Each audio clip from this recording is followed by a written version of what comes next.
আপনি পোস্ট করেছেন যেখানে দেখা যাচ্ছে গতকালকে মুখ্যমন্ত্রীর বাড়িতে যাওয়ার আগে চিকিৎসকরা নিজেদের মধ্যে জিবি করছে, সেখানে কার্যত মতানৈক্য তৈরি হচ্ছে। কার্যত কি বলবেন এই আন্দোলন নিয়ে, কি বলবেন?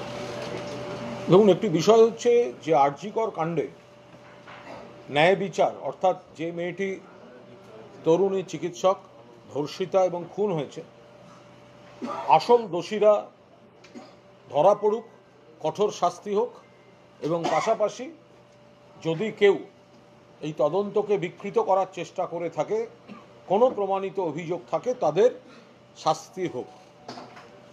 কিন্তু তার পরিপ্রেক্ষিতে যে জুনিয়র ডক্টরদের যে আন্দোলন চলছে, কর্মবিরতি যে চলছে, জুনিয়র ডাক্তারদের যে আন্দোলন, তার মূল যে বিষয়, মূল তাদের বক্তব্য এবং আবেগ, তার সঙ্গে আমরা সহমত পোষণ করি। মাননীয় মুখ্যমন্ত্রী সহমত প্রকাশ করেন, মাননীয় অভিষেক বন্দ্যোপাধ্যায় সহমত প্রকাশ করেছেন। কারণ তাদের সহযোদ্ধা, তাদের সহকর্মীর এই ভয়ঙ্কর মৃত্যু নিশ্চিতভাবে ন্যায় বিচারের দাবি রাখে এবং সেই দাবির সঙ্গে আমরাও সম্পৃক্ত। এই বিষয় নিয়ে গত 2-3 দিন যা চলছে, এর ওপর দাঁড়িয়ে আমি কোনো অতিরিক্ত মন্তব্য করব না। কারণ জুনিয়র ডক্টররা তাদের বক্তব্য জানাচ্ছেন, আর মাননীয় মুখ্যমন্ত্রীও তার বক্তব্য খুব স্পষ্টভাবে জানিয়ে দিয়েছেন। অভিভাবকোচিত আন্তরিকতা নিয়ে তিনি জুনিয়র ডক্টরদের আলোচনার কথা বলেছেন। এখানে একটা বিষয় আমরা লক্ষ্য করছি যে মাননীয় মুখ্যমন্ত্রী একাধিক দিন অপেক্ষা করলেন জুনিয়র ডক্টরদের জন্য। সর্বশেষ গতকালও সকালবেলা মাননীয় মুখ্যমন্ত্রী নিজে গেলেন ডাক্তারদের ধর্নায়। এর পরবর্তী সময় আরেকটি মেল এবং জুনিয়র ডক্টররা মমতা বন্দ্যোপাধ্যায়ের বাসভবনে এই আলোচনার জন্য গেলেন এবং সেখানে কিছু বিষয়ে দীর্ঘক্ষণ সময় নষ্ট হলো কয়েকটি বিষয়ের উপর দাঁড়িয়ে। আমার বক্তব্য যে মাননীয় মুখ্যমন্ত্রীর বাসভবনে যাওয়ার আগে জুনিয়র ডক্টরদের নিজেদের মধ্যে সল্টলেকের ধর্ণা মঞ্চে যে বৈঠক হয়েছে, সেই বৈঠকেই তাদের মধ্যে তীব্র মতপার্থক্য স্পষ্ট ছিল। অর্থাৎ জুনিয়র ডক্টরদের মধ্যে একাংশই চাইছেন এই কর্মবিরতি বা অচলাবস্থা কাটিয়ে প্রতিবাদ থাকুক, আন্দোলন থাকুক, কিন্তু কাজ শুরু করতে। আর জুনিয়র ডাক্তারদের মধ্যে একটা অংশ এই আলোচনাটা যাতে ফলপ্রসূ হয়, তারা সেটা চাইছিলেন না।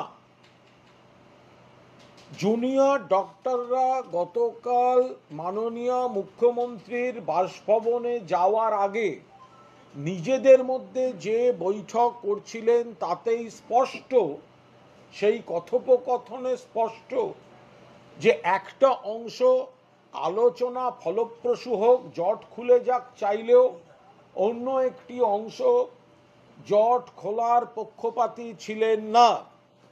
এবং সেখানে একজন জুনিয়র ডক্টরকে শেষ পর্যন্ত ধৈর্য হারিয়ে বলতে শোনা যাচ্ছে যে তাহলে তো এর জন্য এবার তোমরা দায়ী থাকবে যদি এরকম ব্যর্থ হয়। দেখুন,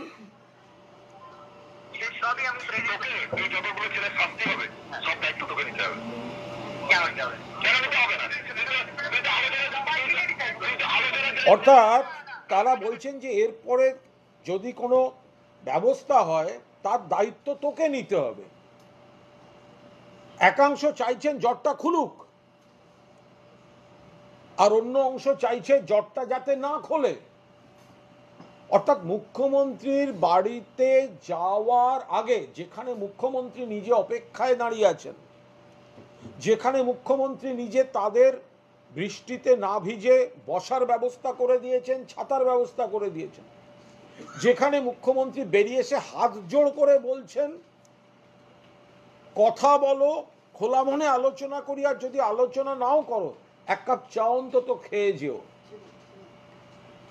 একাংশ চাইছেন এই পরিবেশ এবং পরিস্থিতিতে সেটা ফলপ্রসূ হোক, আর একাংশ চাইছে না ফলপ্রসূ নয়, জট থাকুক। এই যে অডিও আমার ফেসবুক পেজ, প্রোফাইল, এক্স হ্যান্ডেলে আমি পোস্ট করেছি, এই অডিও কারুর ফোনে কথা বলার অডিও নয়। এই অডিওটা হচ্ছে ধর্ণা মঞ্চে তাদের আলোচনার অডিও। আমি আবার বলছি, এই অডিওটা কিন্তু কোনো টেলিফোনে কথোপকথনের অডিও নয় যে এক পক্ষ দিয়ে দিল, একটা শিবির দিয়ে দিল। এটা তাদের আলোচনার মধ্যের অডিও। অর্থাৎ এখানেও একটা অংশ বারবার তারা হয়তো মুখ খুলে কিছু বলতে পারছেন না, কিন্তু তারা চাইছেন। তো তাহলে এগুলো লাইভ হোক, তাহলে তাদের যে বৈঠক সেগুলো লাইভ হোক। এই যে কথায় শোনা যায় যে জনগণ সবটা দেখতে চান, বুঝতে চান, তাহলে এই যে বৈঠকের অডিও আপনাদের শোনালাম বা আমি সোশ্যাল মিডিয়ায় পোস্ট করেছি, তাহলে সেটাও লাইভ হোক। জুনিয়র ডক্টরদের নিজেদের মধ্যে কি আলোচনা চলছে এই পরিস্থিতি নিয়ে, কারা চাইছেন আলোচনা ফলপ্রসূ হোক, কারা চাইছেন আলোচনা ফলপ্রসূ নয়, তাহলে এই আলোচনাগুলো লাইভ হবে না কেন? তাহলে এই আলোচনাগুলো লাইভ হোক। যেখানে মাননীয় মুখ্যমন্ত্রী পূর্ণাঙ্গ সদিচ্ছা নিয়ে হাত জোড় করে অনুরোধ করছেন, যেখানে মাননীয় মুখ্যমন্ত্রী নিজের দফতর ছেড়ে শটান আপনাদের মঞ্চে ছুটে যাচ্ছেন, বারবার অপেক্ষা করে বসে থাকছেন, সেখানে আপনাদের নিজেদের মধ্যে মতবিরোধ চলছে যে ইতিবাচক মন নিয়ে সাড়া দেওয়া হবে না হবে না। ফলে এই অডিওটি নিয়ে আমি দুটো জিনিস আপনাদের সামনে বলতে চাইছি। এক, যে এই অডিও টেলিফোন সংলাপ নয়, এই অডিও তাদের মধ্যেকার আলোচনা। আর দুই, এই অডিও প্রমাণ করে দিচ্ছে যে মুখ্যমন্ত্রীর বাড়ি যাওয়ার আগেই একটা অংশ ঠিক করে গেছিলেন যে আলোচনা যাতে ফলপ্রসূ না হয়, সেইরকম একটা ইঙ্গিত এই অডিও থেকে উঠে আসছে।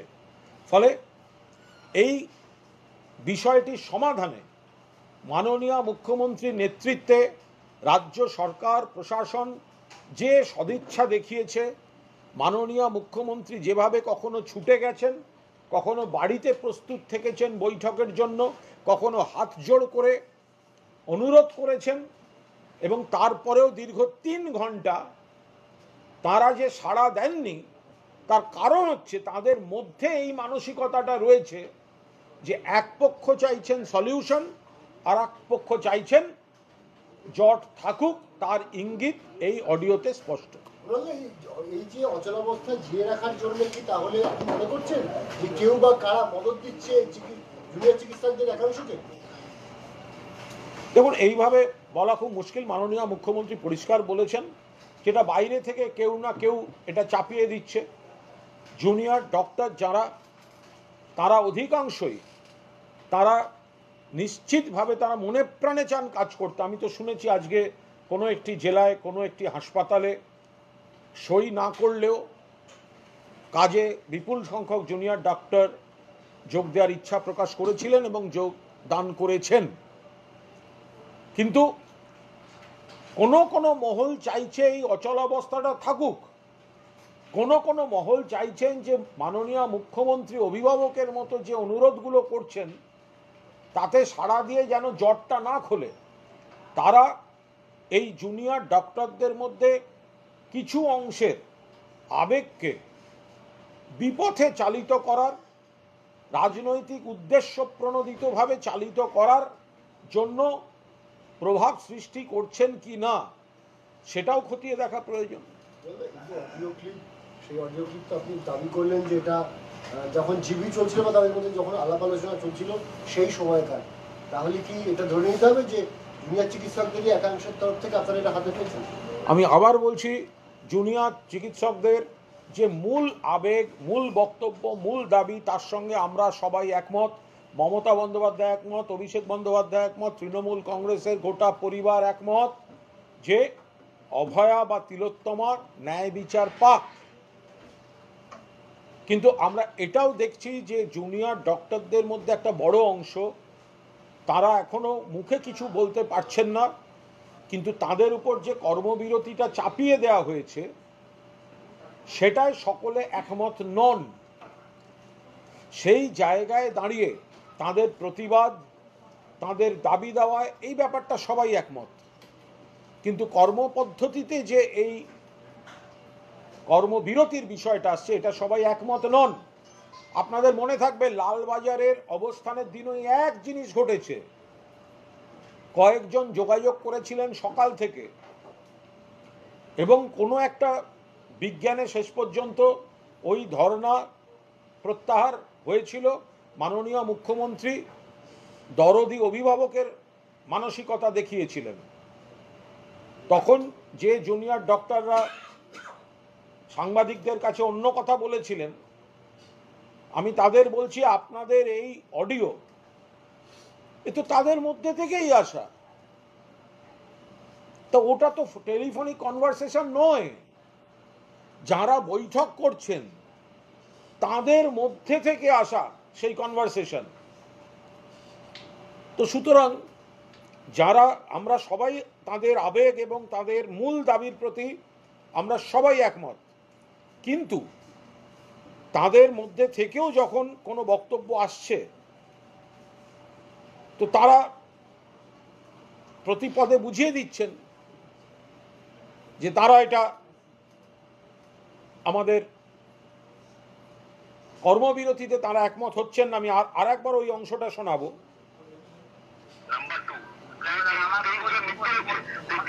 বাড়ির লোক থেকে 2 লাখ টাকা করে মুখ্যমন্ত্রী দিয়েছে এবং তার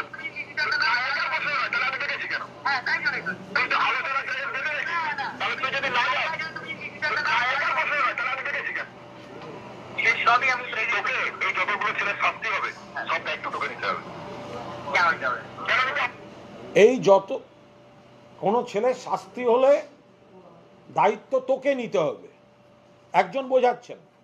যদিও মুখ্যমন্ত্রী পরিষ্কার বলে দিয়েছেন রাজ্য সরকার কোনো শাস্তিমূলক ব্যবস্থা নেবে না, মুখ্যমন্ত্রী পরিষ্কার বলে দিয়েছেন রাজ্য সরকার কোনো শাস্তিমূলক ব্যবস্থা নেবেন না, কিন্তু ওদের মধ্যেই এই সচেতনতা চলে আসছে যে আমরা সুপ্রিম কোর্টকেও মানব না, রাজ্য সরকারের সঙ্গেও বসবো না।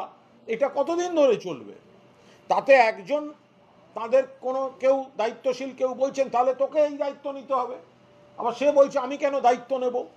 তো এই যে গোটা বিষয়টা, তা এটা তো টেলিফোনে হয়নি, এটা তো ওনাদের বৈঠকে হয়েছে। তো সেখান থেকে যদি না আসে তাহলে পাবো কোথার থেকে? তাহলে ধরেই নিতে হবে ওখান থেকে এসছে। বিরোধীদের একাংশ আবার এই প্রসঙ্গে বলছে কুণাল ঘোষ কি ওখানে গুপ্তচরের কাজ করছে, আন্দোলন হাইজ্যাক করবার চেষ্টা করছে। এটা তো আন্দোলনকারীদের বিষয়, আমি তো আন্দোলনের মঞ্চে যাইনি।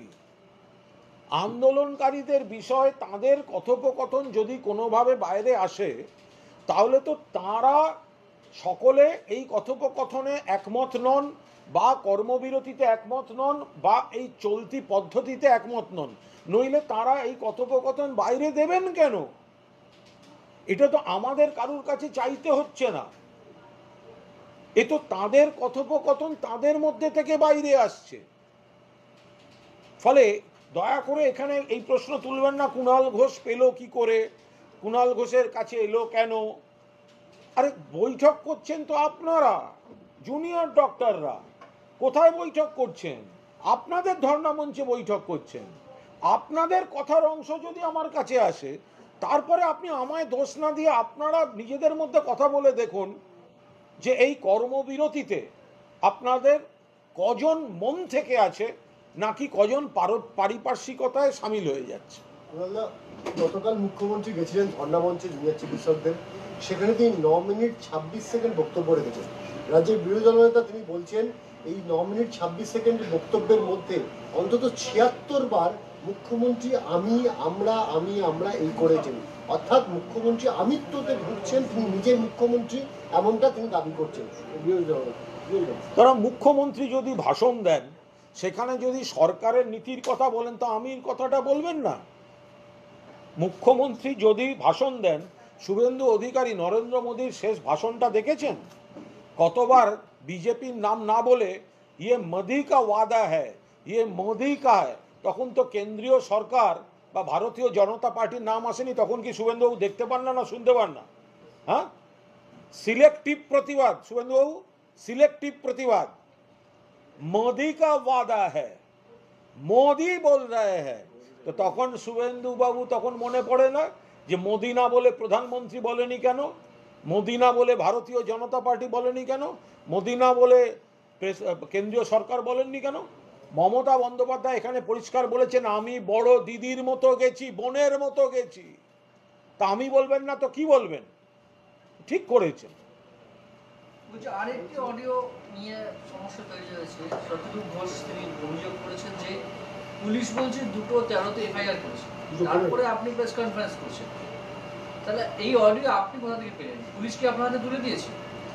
আরে বিধাননগর পুলিশের মুখপাত্র বলেছেন যে আপনাকে এই আর্টিকেলের সিট যে তৈরি করা যায় তার মাথা করে দেওয়া, কারণ আপনি গোয়েন্দা শ্রেষ্ঠ। আচ্ছা, আগে কলকাতাটা নিয়ে দেওয়া অধীর দা আমায় ভালোবাসেন বলে বলেছেন হয়তো।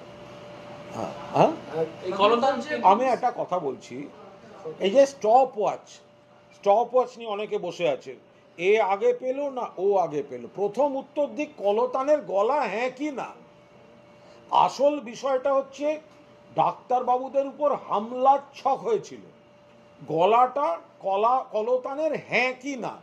তার বদলে অডিও কিভাবে বাইরে এলো আর অডিও কি করে কার কাছে গেল, স্টপ ওয়াচ দিয়ে মেলাতে বসেছেন যে ক সেকেন্ড আগে কে পেয়েছে, ক মিনিট বাদে কে পেয়েছে। আমি তো বারবার বলছি, আমি আবার বলছি যে যারা এই আলোচনার মধ্যে ছিলেন তাদের মধ্যে থেকেই এটি আমার কাছে এসে পৌঁছেছে, তাদের মধ্যে থেকেই এই জিনিস আরও একাধিক ব্যক্তির কাছে গেছে।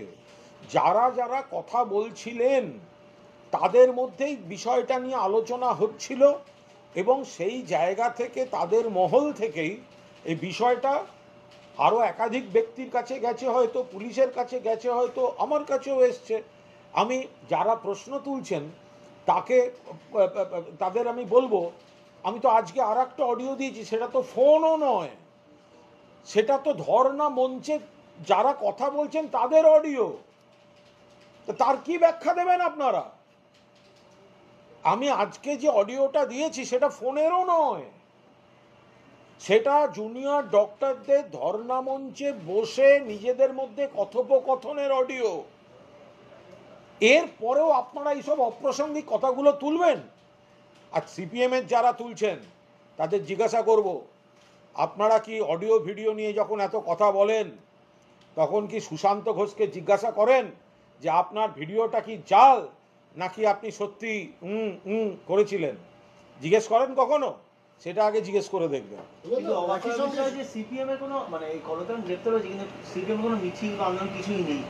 সিপিএম এর প্রত্যেকটি নেতা জানেন অডিওটি ঠিক এবং গলাটি কলতান দাশগুপ্তর, ফলে কলতানের যে ওটি গলা সেটি জানেন। এখন পুলিশ জিজ্ঞাসাবাদ করছে, কদিন 2-3 দিন লাগবে, জিজ্ঞাসাবাদ করবে, তারপরে আবার কলতানের মতো নিশ্চয়ই বাড়ি ফিরে যাবেন, শুভেচ্ছা রইল। কিন্তু এত বড় যে একটা ছক হয়েছিল, এত বড় একটা ছক হয়েছে যে ডাক্তারবাবুদের মিছিলে বা ধর্নায় হামলা করে তৃণমূল সরকারকে, মমতা ব্যানার্জির সরকারকে বদনাম করার, আরও বেকায়দায় ফেলার চেষ্টা করা, সেইটা তো ফাঁস হয়ে গেল। একই সঙ্গে শতরূপ ঘোষ এই প্রশ্ন তুলেছে যে যদি বিষয়টি পুলিশ আগেই জানতে পেরেছিল তাহলে সেক্ষেত্রে পুলিশ সাংবাদিক বৈঠক করে আগে বিষয়টি প্রকাশ্যে না এনে কেন দলীয় মুখপাত্র কুণাল ঘোষের হাত দিয়ে প্রকাশ্যে আনা হলো? তাহলে কি কুণাল ঘোষ স্পোক্স পার্সনে কাজ করছে? বোকা বোকা কথা। পুলিশ কোথা থেকে পেয়েছে, পুলিশ তার মতো তদন্ত করেছে। কুণাল ঘোষ কোথা থেকে পেয়েছে, কুণাল ঘোষ সেটা সকলের মতো জনগণকে জানিয়ে দেওয়ার প্রয়োজন বলে মনে করেছে। এর মধ্যে অহেতুক সেতুবন্ধন না করে কলতান কেন এই কাজটা করলো তার উত্তরটা আগে দিক না। কোনটা বড় জিনিস, যে অডিওটা কোথায় গেল, কোথা থেকে এলো, নাকি সিপিএম কেন ডাক্তারদের উপর হামলা করার ছকটা ফাঁস হয়ে সিপিএম এর মুখোশ করে খুলে গেল? সেই জ্বালাটা বুঝি। জুনিয়র ডাক্তাররা আজকে বলেছে যে এই অডিও আমাদের বৈঠকে কেউ শেয়ার করেছে, তারা ষড়যন্ত্র করেছে, শেষ মোমেন্টে মরিয়ার চেষ্টা চালাচ্ছে আন্দোলনটাকে ভাঙার। আমরা ধিক্কার জানাই। তো ওদের প্রবলেম, ওনারা যদি ওনাদের অডিও, ওনাদের আন্দোলনকারীদের অডিও আন্দোলনকারীরা যদি কোথাও শেয়ার করে এবং শেয়ার এমন করে যেটি আমার হাতে এসে পড়ে, তো তাহলে তো সেটা তাদের প্রবলেম। তাতে একটা জিনিসই প্রমাণিত হয় যে জুনিয়র ডাক্তারদের আন্দোলনের কর্মবিরতি এবং এই অচল অবস্থা নিয়ে জুনিয়র ডাক্তারদের মধ্যে দ্বিধা এবং দ্বন্দ্ব আছে। আমি অনুরোধ করব তাদের এই বৈঠকগুলি লাইভ টেলিকাস্ট করা হোক। মানুষ দেখতে চান, জনগণ দেখতে চান যে চিকিৎসকদের বৈঠকে কি কি আলোচনা হচ্ছে। স্বচ্ছতার প্রশ্নে, জুনিয়র ডক্টরদের গণতান্ত্রিক অধিকার রক্ষার প্রশ্নে, স্বচ্ছতার প্রশ্নে এবং জনগণ জানার প্রশ্নে যে অডিওটা বেরিয়েছে, এই বৈঠকগুলো দয়া করে নিজেদের মধ্যেই অবিশ্বাস না রেখে আপনারা লাইভ টেলিকাস্ট করুন। আজকে গতকাল রাত্রেবেলায় সন্দীপ ঘোষ এবং অভিজিৎ মণ্ডল থানার প্রাক্তন ওসি, তাদেরকে গ্রেপ্তার করা হয়েছে খুন দর্শন মামলায়। হ্যাঁ, স্বাভাবিকভাবে এই গ্রেপ্তারির পর যেটা প্রকাশ্যে আসছে, যেহেতু জুনিয়র চিকিৎসক থেকে শুরু করে বিভিন্ন মহলের তরফ থেকে বলা হচ্ছিল যে এই ঘটনার পর তথ্য প্রমাণ লোপাট করা হয়েছে এবং তার পিছনে হাসপাতালের একটা বড় ভূমিকা ছিল, এমনকি পুলিশের ভূমিকা নিয়েও বারে বারে প্রশ্ন উঠেছে। কার যদি গতকাল রাতে গ্রেপ্তারি কি সেটাকে শিলমোহর দিল? দেখুন, আমরা প্রথম থেকে বলে আসছি, আরজি করে ধর্ষণ এবং খুনে প্রকৃত যারা দোষী, যে দোষী বা যারা দোষী, একজনকে 24 ঘন্টার মধ্যে কলকাতা পুলিশ অ্যারেস্ট করেছে, তদন্ত এগোচ্ছিল, তদন্ত এখন সিবিআই এর হাতে রয়েছে। ফলে যারা এর জন্য দোষী তারা অ্যারেস্ট হোক। যদি এই অভিযোগ ঠিক হয় যে তথ্য প্রমাণ লোপাট করা হয়েছে, তথ্য প্রমাণ বিকৃত করার চেষ্টা হয়েছে, সিন ট্যাম্পার করা হয়েছে, এটা যদি অভিযোগ সত্য বলে প্রমাণিত হয়, তাহলে এর সঙ্গে যে বা যারা আছে সিবিআই তাদের ধরেছে, ধরুক, দ্রুত তদন্ত শেষ করুক এবং নিশ্চিতভাবে শাস্তি দিক। এটা আমরাও সমানভাবে একই সঙ্গে চাই। ফলে সিবিআই এই দ্রুততার সঙ্গে এর তদন্ত শেষ করুক। যারা ধর্ষণ এবং খুনে জড়িত আসল দোষী হোক, ফাঁসি হোক, আর যারা তদন্ত সুষ্ঠুভাবে না হতে দেওয়ার জন্য তথ্য প্রমাণ লোপাটের চেষ্টা করেছে বলে অভিযোগ, সেই অভিযোগ যদি সত্য হয় নিশ্চিতভাবে তাদেরও সমানভাবে শাস্তি হোক। পুলিশ কমিশনারকে গ্রেপ্তারের একটা বড় দাবি হচ্ছে যে কারণ সেদিন ঘটনার পর থেকে আরজি করে পুলিশ কমিশনার নিজে উপস্থিত ছিলেন এবং পরতে তিনি পুলিশের আধিকারিকদের সাথে তিনি কথা বলেছিলেন, তদন্ত প্রক্রিয়ার মধ্যে তিনি মনিটরিং করেছিলেন। ফলে তিনি কোনোভাবে দায় এড়াতে পারেন এই ঘটনার। এই বিষয়ে আমি কোনো মন্তব্য করব না, কারণ এটা একটা তদন্তের পার্ট চলছে। আর পুলিশ কমিশনার নিজেই এই বিষয়ে যথাযোগ্য জবাব দিতে তিনি যথেষ্ট দক্ষ অফিসার। ফলে যেখানে যারা পুলিশ কমিশনার নিয়ে কোনো কথা বলছে, এই প্রসঙ্গে আমি দলের তরফ থেকে কোনো মন্তব্য করব না। আজকেও দেখা যাচ্ছে যে জুনিয়র চিকিৎসকরা তারা মহামিছিলের ডাক দিয়েছে সল্টলেকে, নার্সদের মিছিল চলছে, বিভিন্ন যারা ব্রিগেডিয়ার থেকে শুরু করে আমার একটাই বক্তব্য, যারা ন্যায় বিচারের কথা বলছেন 100 বার বলবেন, আপনাদের বক্তব্যের সঙ্গে আমাদের বক্তব্য এক, এ নিয়ে কোথাও কোনো দ্বিধা দ্বন্দ্ব নেই। আমাদের প্রশ্ন হচ্ছে কর্মপদ্ধতি, অর্থাৎ দীর্ঘদিন হয়ে গেছে ডাক্তারদের, জুনিয়র ডক্টরদের এই কর্মবিরতি, এটায় সরকারি স্বাস্থ্য পরিষেবা যেটা গরিব মানুষকে চিকিৎসা দেয়, স্বাস্থ্য পরিষেবা বিঘ্নিত হচ্ছে, মৃত্যুর ঘটনা ঘটেছে, স্বাস্থ্য পরিষেবায় হয়রান হচ্ছেন বহু মানুষ, বিনা চিকিৎসা বা চিকিৎসায় বিলম্বের ঘটনা ঘটছে। ফলে দয়া করে হাসপাতালে চিকিৎসা পরিষেবাকে স্বাভাবিক রেখে আপনারা বিকল্প অন্য কোনো পদ্ধতিতে আপনারা নিশ্চিতভাবে, এটা গণতান্ত্রিক রাজ্য, এখানে আপনারা যা প্রতিবাদ করছেন এটা করার অধিকার আপনাদের আছে এবং মমতা বন্দ্যোপাধ্যায় জানিয়েছেন কোনো ব্যবস্থা নেওয়া হবে না, রাজ্য সরকার নেবে না। ফলে এই জায়গায় দাঁড়িয়ে আপনারাও সাধারণ গরিব মানুষের কথা ভেবে যার যা আন্দোলন তারা করুন। শুধু একটা জিনিস মনে রাখুন, তদন্তটা করছে কিন্তু সিবিআই, তদন্তটা করছে সিবিআই, আর কেস মনিটর করছে সুপ্রিম কোর্ট।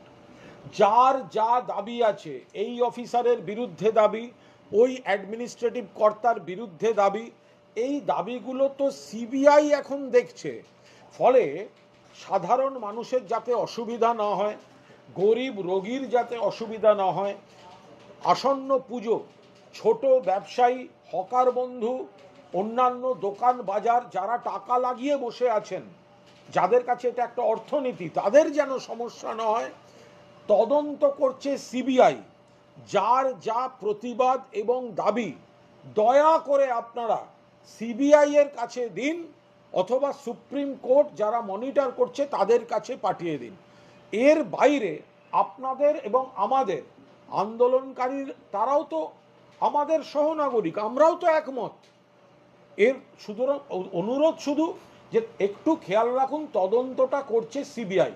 যদি আপনাদের কোনো দাবি থাকে, আপনাদের কোনো বক্তব্য থাকে, আপনাদের কোনো অভিযোগ থাকে, আপনারা দয়া করে সিজিও কমপ্লেক্সে সিবিআই এর কাছে গিয়ে সেই অভিযোগগুলি জানান। আজকে সিবিআই আইনজীবী দাবি করেছে আদালত থেকে বৃহত্তর ষড়যন্ত্র এই ঘটনা।